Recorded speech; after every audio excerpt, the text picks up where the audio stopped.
Hello everyone, welcome in my YouTube channel.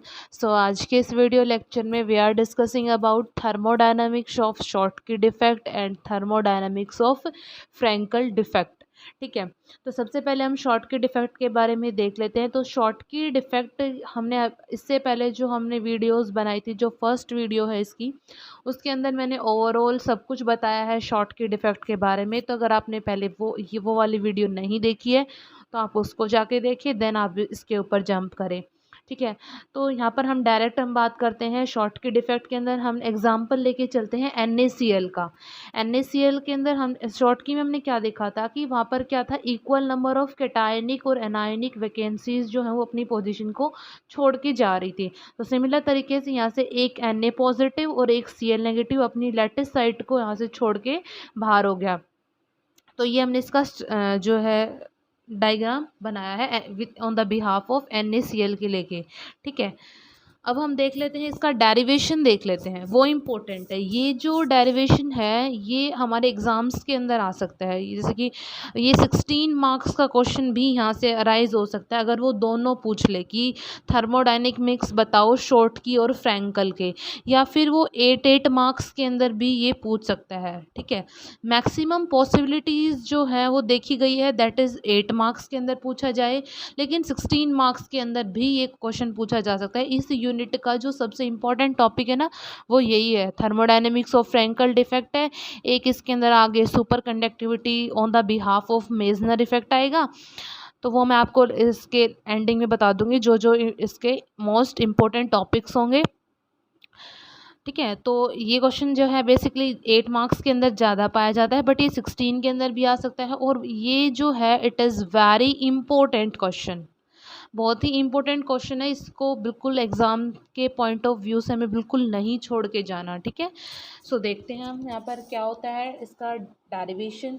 तो देखो यहाँ पर हम पढ़ रहे हैं थर्मोडायनामिक्स ऑफ शॉटकी डिफेक्ट।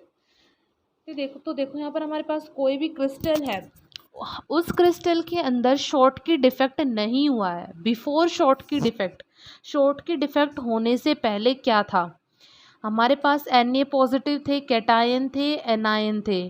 ठीक है, वैकेंसीज थी उनके लिए कैटायन की और Cl नेगेटिव की। आफ्टर शॉटकी डिफेक्ट क्या हो गया, शॉटकी डिफेक्ट होने के बाद क्या हुआ कि वैकेंसीज क्रिएट हो गई Na पॉजिटिव की, Cl नेगेटिव की। ठीक है, किन के निकलने की वजह से, Na पॉजिटिव और Cl नेगेटिव। ये आपको अगर आपको इतनी चीज़ समझ में आ जाएगी ना, तो आप डेरिवेशन इसका बहुत इजी है। तो ये शॉर्ट के डिफेक्ट्स के कारण हुआ, ये फ्रैंकल डिफेक्ट ना, सॉरी, ये बिफोर शॉर्ट की है, ये आफ्टर शॉर्ट की है। तो यहाँ पर मैंने बता रखा है कि Na पॉजिटिव Cl नेगेटिव किस चीज़ को रिप्रेजेंट करता है, Vs Na positive Vs Cl negative. ये मैंने यहाँ पर नीचे आपको देखो यहाँ पर बता रखे किस चीज़ को रिप्रेजेंट करते हैं। तो यहाँ पर आप इनको स्टडी कर सकते हैं कि जो मैंने ये ऊपर जो ये टर्म्स लिखी हैं, Na positive Cl negative Vs Na positive Vs Cl negative, ये क्या है, तो ये आप यहाँ से देख सकते हैं। ठीक है, अब हमें क्या करना है, the Schottky equilibrium can be represented as, हम क्या पढ़ रहे हैं, हम पढ़ रहे हैं thermodynamics of Schottky defect. तो सबसे पहले हम क्या करेंगे, थोड़ा बहुत शॉर्ट, अगर हम किस तरीके से आंसर को फ्रेम करेंगे, तो सबसे पहले हम थोड़ा बहुत शॉर्ट की के बारे में बताएंगे। उसके बाद हम NaCl के कॉन्ट्रास्ट के अंदर हम वो डायग्राम बनाएंगे। डायग्राम के बाद हम ये बात लिखेंगे कि बिफोर शॉर्ट की डिफेक्ट क्या होता है, आफ्टर शॉर्ट की डिफेक्ट क्या होता है। उसके बाद जो हमने यहाँ पे ये टर्म्स लिखी हैं, इन टर्म्स के बारे में बताएंगे कि ये टर्म्स किस किस चीज़ को रिप्रेजेंट कर रही है। देन हम उसके बाद क्या करेंगे, शॉर्ट की इक्विलिब्रियम को हम यहाँ पे लिखेंगे। शॉर्ट की इक्विलिब्रियम का मतलब रिएक्शन लिखेंगे। तो रिएक्शन किस तरीके से होगी, देखो हमारी इस तरीके से लिखेंगे। ये तो क्या होगा हमारा, जब शॉर्ट की डिफेक्ट नहीं हुआ है, तो बिफोर शॉर्ट की डिफेक्ट, और ये हमारा क्या है, आफ्टर शॉर्ट की डिफेक्ट। अगर हम इस रिएक्शन के लिए इक्विलिब्रियम लिखें, सॉरी इक्विलिब्रियम नहीं, रेट लिखें इस रिएक्शन का, तो रेट को हम किससे रिप्रेजेंट करते हैं, K से रिप्रेजेंट करते हैं। तो K इक्वल्स टू क्या आएगा यहाँ पर, प्रोडक्ट की कंसंट्रेशन डिवाइड बाई रिएक्टेंट की कंसंट्रेशन। तो ये हमारा क्या है, रिएक्टेंट है, और ये हमारा प्रोडक्ट है। तो प्रोडक्ट की कंसंट्रेशन डिवाइड बाई रिएक्टेंट की कंसंट्रेशन, इसको पुट कर दिया। अब हमें यहाँ पर पता है कि जो Na प्लस एस है और Cl माइनस एस है, वो किसके बराबर है? Vacancy of Na positive, vacancy of Cl negative. तो हम क्या करेंगे, इसको हम यहाँ से नेगलेक्ट कर देंगे, इन दोनों टर्म्स को। इसको इक्वेशन नंबर 1 मान लेंगे। इस इक्वेशन नंबर के 1 के अंदर से जो हमारे पास ये होंगे Na प्लस एस और Cl माइनस एस, यानी कि ये वाली जो टर्म्स होंगी इनको हम क्या कर देंगे, यहाँ से नेगलेक्ट कर देंगे। नेगलेक्ट करने के बाद जो इक्वेशन नंबर फर्स्ट हमारे पास बनेगी वो क्या बनेगी, वो हमारे पास K बनेगी। K equals to v Na positive v Cl negative divide by Na positive Cl negative. Equation number 2 का नाम देंगे हम इसको। नेक्स्ट क्या है, let n be the total number of site of each kind. हम क्या करेंगे, n को कंसिडर करेंगे। n क्या होगा, total number of site each kind, और nv क्या होगा, number of vacancy of each kind. Total number of site को n से रिप्रेजेंट करेंगे, टोटल नंबर ऑफ वैकेंसीज को हम nv से रिप्रेजेंट करेंगे। तो ऑक्यूपाइड साइट कितनी हो जाएंगे, n माइनस एन वी। तो इसको हम इक्वेशन नंबर 3 कंसिडर करेंगे। अब क्या करेंगे, putting equation number 3 in equation number 2 so we get. अब इस थर्ड इक्वेशन को हम इस सेकंड इक्वेशन के अंदर पुट कर दें तो k किसके बराबर हो जाएगा, देखो यहाँ पर जो k है किसके बराबर हो गया, एन वी का square divide by n minus n v का square. For small concentration n is congruent to n v. ठीक है, स्मॉल कंसनट्रेशन के लिए n is congruent to n v हो जाएगा। इसके बाद नेक्स्ट स्टेप के अंदर हम क्या करेंगे, नेक्स्ट स्टेप के अंदर हम यहाँ से k की वैल्यू को फाइंड आउट करेंगे। तो k equal to n v square by n square. ये एन स्क्वायर क्यों हो गया था, क्योंकि n किसके कॉन्ग्रुएंट था, एन वी के, तो यहाँ पे एन स्क्वायर हो गया। तो इस n स्क्वायर को हम इधर लेके जाएंगे तो यहाँ पर क्या आ जाएगा, के n square equal to n v square. तो यहाँ से हम क्या करेंगे, taking square root on both side, हम दोनों साइड क्या करेंगे, इसका स्क्वायर रूट लेंगे। तो एन वी की वैल्यू क्या हो जाएगी, n v is equal to n root K. ये हमारे पास इक्वेशन नंबर 5 मानेंगे। अब हमें यहाँ पे पता है, as we know that K is directly proportional to the e raise to the power minus delta G by R T, और डेल्टा जी क्या होता है, delta H minus T delta S.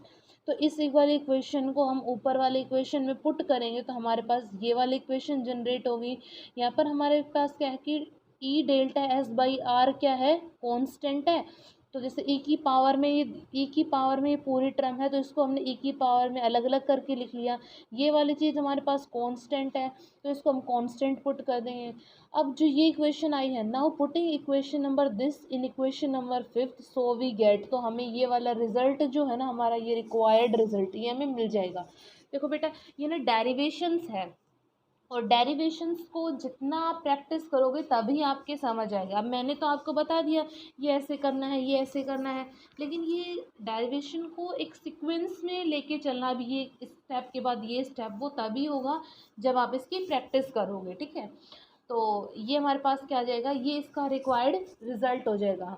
यहाँ पर जो 2RT है ना, 2 जो फैक्टर है, a factor of 2 in this equation is appear in the exponential part of the equation for the number of defect. It mean there are 2 vacancies created per short की defect। यहाँ पर जो 2 जो दिखाई दे रहा है ना, 2 किस चीज़ को रिप्रेजेंट करता है, 2 इस चीज़ को रिप्रेजेंट करता है यहाँ पर कि 2 वैकेंसीज जो है ना वो क्रिएट हो रही है एक साथ, किसके अंदर, शॉर्ट की डिफेक्ट के अंदर।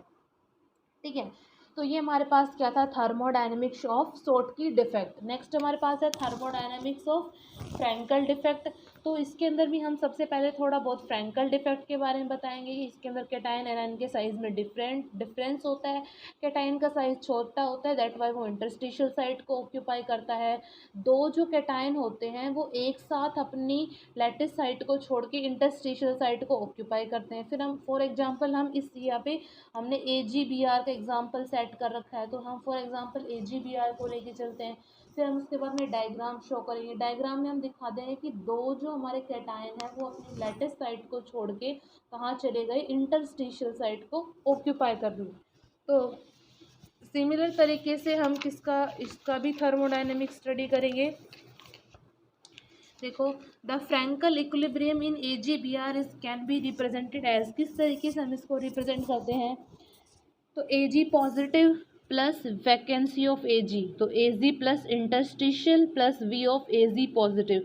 ये तो था फ्रैंकल डिफेक्ट होने से पहले का, ये था फ्रैंकल डिफेक्ट होने के बाद का। तो यहाँ पर एजी पॉजिटिव वी एजी पॉजिटिव कौन किस चीज़ को रिप्रेजेंट कर रहा है वो हम आप यहाँ से देख लेंगे, ठीक है। यहाँ से आपको देख लेना इक्विलिब्रियम पे वही, ये हमारी इक्वेशन है। इसके लिए अगर हम रेट लिखेंगे तो क्या होगा, प्रोडक्ट की कंसंट्रेशन डिवाइड बाय रिएक्टेंट की कंसंट्रेशन। तो ये हमारे पास इक्वेशन आ जाएगी, प्रोडक्ट और रिएक्टेंट को करेंगे हम। उसके बाद वही नेक्स्ट हमारे पास क्या होगा, n be the number of lattice site that would be occupied in AgR crystal and Ni be the number of occupied interstitial site. उसके अकॉर्डिंग जो AgI है वो किसके बराबर होगा, VAg पॉजिटिव के, और VAg ये जो दोनों टर्म है ये Ni के बराबर हो जाएंगी। Ag पॉजिटिव किसके बराबर होगा, N माइनस Ni के बराबर, मतलब कितनी साइट उसने ऑक्यूपाई कर ली उसके इक्वल। Vi जो है वो किसके बराबर होगा, अल्फा N के बराबर होगा, जहाँ पे अल्फा की वैल्यू 2 होगी। अल्फा की वैल्यू 2 क्यों होगी, it is due to the two tetrahedral interstitial site for every octahedral that is occupied by Ag positive. Ag positive tetrahedral void है और ऑक्टाहेड्रल 2 टाइम्स किसकी होती हैं, टेट्राहेड्रल वॉइड्स का, ठीक है। तो ये जो सारी चीज़ें हैं ना इक्वेशन नंबर फर्स्ट के अंदर हम पुट कर देंगे, ठीक है। AgI VAg पॉजिटिव को Ni, Ag पॉजिटिव को N माइनस Ni और Vi को अल्फा N, ये सारी वैल्यू हम इस इक्वेशन के अंदर पुट कर देंगे।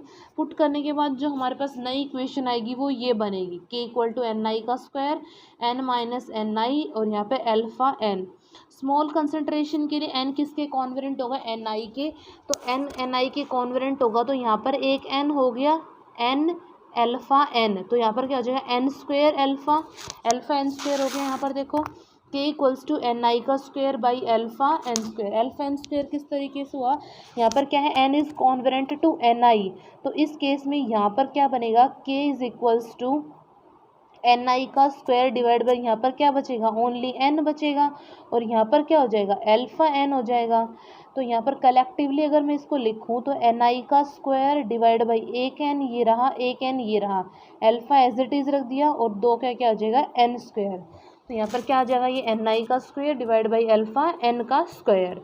इक्वेशन नंबर थर्ड मानेंगे, इसके अंदर हम फिर से Ni की वैल्यू को फाइंड आउट करेंगे, तो इस अल्फा n स्क्वायर को इधर लेके जाएंगे तो k अल्फा n स्क्वायर हो गया।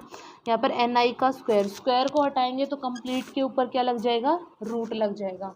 तो यहाँ पर हमने ये Ni की वैल्यू यहाँ से ये फाइंड आउट कर ली। अब हम क्या करेंगे, अब फिर से वही इक्वेशन अप्लाई करेंगे। As we know that k is directly proportional to the e raise to the power minus delta g by RT।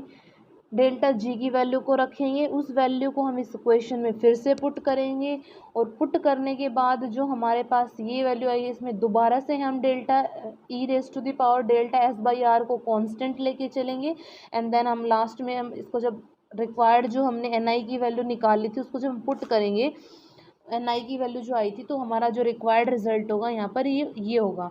यहाँ पर भी 2 का मतलब क्या होता है, a factor of 2 is also appear in exponential part for the number of defect because there will be the creation of 2 site in पर Frenkel defect. Frenkel defect के अंदर भी क्या होती हैं, 2 साइट यहाँ पर जनरेट होती हैं। तो this is overall about thermodynamics of Schottky defect and Frenkel defect. तो ये डेरिवेशंस हैं, ये आप अपने हाथ से करोगे तो जितना प्रैक्टिस करोगे उतना आपको अच्छे से समझ आएंगे। सो आज के वीडियो लेक्चर में इतना ही, मिलते हैं नेक्स्ट में। अगर आपको मेरी वीडियोस अच्छी लगती हों तो उसको लाइक करें, शेयर करें और मेरे चैनल को सब्सक्राइब करें। सो आज के लेक्चर में इतना ही, नेक्स्ट में मिलते हैं। Thank you.